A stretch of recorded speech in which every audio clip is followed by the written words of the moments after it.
السلام علیکم ورحمۃ اللہ وبرکاتہ۔ کسی کو اس کی ظاہری حالت پر نہیں پرکھنا چاہیے، اور جب کوئی اپنی پردہ داری چاہتا ہو تو پھر اس کا راز نہیں کھولنا چاہیے۔ آج کی دلچسپ کہانی کا سبق بھی یہی ہے۔ ناظرین و سامعین، کہانی کا عنوان بیگ کی تلاشی ہے۔ توجہ سے سنیے گا۔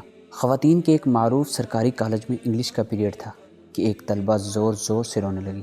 ٹیچر نے پڑھانا چھوڑا، باغم باغ اس کے پاس جا پہنچی۔ بڑی نرمی سے دریافت کیا، کیا بات ہے بیٹی، کیوں رو رہی ہو؟ اس نے سسکیاں لے کر جواب دیا، میرے فیس کے پیسے چوری ہو گئے ہیں، بیگ میں رکھے تھے، کسی نے نکال لیے ہیں۔ ٹیچر نے ایک لڑکی کو اشارہ کرتے ہوئے کہا، کمرے کے دروازے بند کر دو، کوئی باہر نہ جائے، سب کی تلاشی ہوگی۔ ٹیچر نے سامنے کی 3 رو سے طلبات کی خود تلاشی لی اور پھر انہیں پوری کلاس کی طلبات کی جیبیں چیک کرنے اور بستوں کی تلاشی کی ہدایت کر دی۔ کچھ دیر بعد 2 لڑکیوں کی تکرار سے اچانک کلاس ایک بار پھر شور سے گونج اٹھی۔ ٹیچر اپنی کرسی سے اٹھتے ہوئے بولی، کیا بات ہے؟ مس، تلاشی لینے والی طلبہ بولی، کوثر اپنے بیگ کی تلاشی نہیں لینے دے رہی۔ ٹیچر وہیں تڑک سے بولی، پیسے پھر اسی نے چرائے ہوں گے۔ کوثر تڑپ کر بولی، نہیں مس، میں چور نہیں ہوں۔ چور نہیں ہو تو پھر بیگ کی تلاشی لینے دو۔ نہیں، کوثر نے کتابوں کے بیگ کو سختی سے اپنے سینے کے ساتھ لگا لیا۔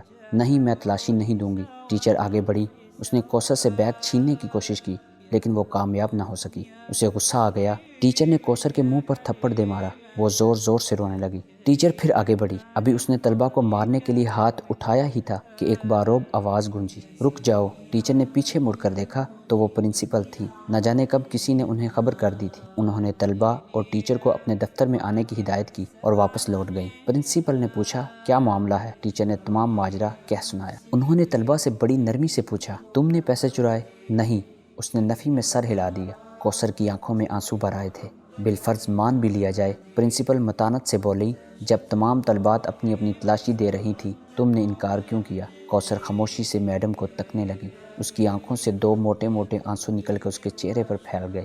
ٹیچر نے کچھ کہنا چاہا، جہاں دیدہ پرنسپل نے ہاتھ اٹھا کر اسے روک دیا۔ پرنسپل کا دل طالبہ کا چہرہ دیکھ کر اسے چور مارنے پر آمادہ نہ تھا۔ پھر اس نے تلاشی دینے کے بجائے تماشا بننا گوارا کیوں کیا؟ اس میں کیا راز ہے؟ وہ سوچنے لگی اور پھر کچھ سوچ کر ٹیچر کو کلاس میں جانے کا کہہ دیا۔ پرنسپل نے بڑی محبت سے کوثر کو اپنے سامنے والی نشست پر بٹھا کر پھر استفسار کیا۔ اس نے خاموشی سے اپنا بیگ ان کے حوالے کر دیا۔ پرنسپل نے اشتیاق، تجسس اور دھڑکتے دل کے ساتھ بیگ کھولا۔ مگر یہ کیا؟ کتابوں کاپیوں کے ساتھ ایک کالے رنگ کا پھولا پچکا ہوا شاپر بیگ بھی باہر نکل آیا۔ طلبہ کو یوں لگا جیسے اس کا دل سینے سے باہر نکل آیا ہو۔ کوثر کی ہچکیاں بند گئیں۔ پرنسپل نے شاپر کھولا۔ اس میں کھائے ادھکھائے برگر، سموسے اور پیزے کے ٹکڑے، نان، کچھ کباب اور دہی کی چٹنی میں ڈوبی چکن کی بوٹیاں۔ سارا معاملہ پرنسپل کی سمجھ میں آ گیا۔ وہ کانپتے وجود کے ساتھ اٹھی، روتی ہوئی کوثر کو گلے لگا کر خود بھی رونے لگ گئی۔ کوثر نے بتایا، میرا کوئی بڑا بھائی نہیں، دیگر 3 بہن بھائی اس سے چھوٹے ہیں۔ والد صاحب ریٹائرمنٹ سے پہلے ہی بیمار رہنے لگے تھے۔ گھر میں کوئی اور کفیل نہیں ہے، پینشن سے گزارا نہیں ہوتا۔ بھوک سے مجبور ہو کر ایک دن رات کا فاقہ تھا، ناشتے میں کچھ نہ تھا۔ کالج آنے لگی تو بھوک اور نقاہت سے چلنا مشکل ہو گیا۔ میں ایک تکہ کباب کی دکان کے آگے سے گزری تو کچرے میں کچھ نان کے ٹکڑے اور ادھ کھانا ایک چکن پیس پڑا دیکھا، بے اختیار اٹھا کر کھا لیا۔ نل سے پانی پی کر خدا کا شکر ادا کیا۔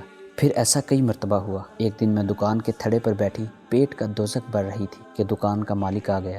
اس نے مجھے دیکھا تو دیکھتا ہی رہ گیا۔ ندیدوں کی طرح نان اور کباب کے ٹکڑے کھاتا دیکھ کر پہلے وہ پریشان ہوا، پھر ساری بات اس کی سمجھ میں آ گئی۔ وہ ایک نیک اور ہمدرد انسان ثابت ہوا۔ میں نے اسے اپنے حالات سچ سچ بتا دیے۔ اسے بہت ترس آیا۔ اب وہ کبھی کبھی میرے گھر کھانا بھی بھیج دیتا ہے اور گاہکوں کا بچا ہوا کھانا، برگر وغیرہ روزانہ شاپر میں ڈال کر اپنی دکان کے باہر ایک مخصوص جگہ پر رکھ دیتا ہے، جو میں کالج جاتے ہوئے اٹھا کر کتابوں کے بیگ میں رکھ لیتی ہوں اور جاتے ہوئے گھر لے جاتی ہوں۔ میرے امی ابو کو علم ہے، میں نے کئی مرتبہ دیکھا ہے، لوگوں کا بچا کچا کھانا کھاتے وقت ان کی آنکھوں میں آنسو ہوتے ہیں۔ بہن بھائی چھوٹے ہیں، انہیں کچھ علم نہیں، وہ تو ایک دوسرے سے چھین کر بھی کھا جاتے ہیں۔ خدارا اپنے ارد گرد ایسے سفید پوش لوگوں کا خیال رکھا کریں، یہ اپنی عزت کو غربت پر ترجیح دیتے ہیں۔ ایسے لوگوں کی عزت کا خیال رکھیں، اللہ آپ کی عزت کا خیال رکھے۔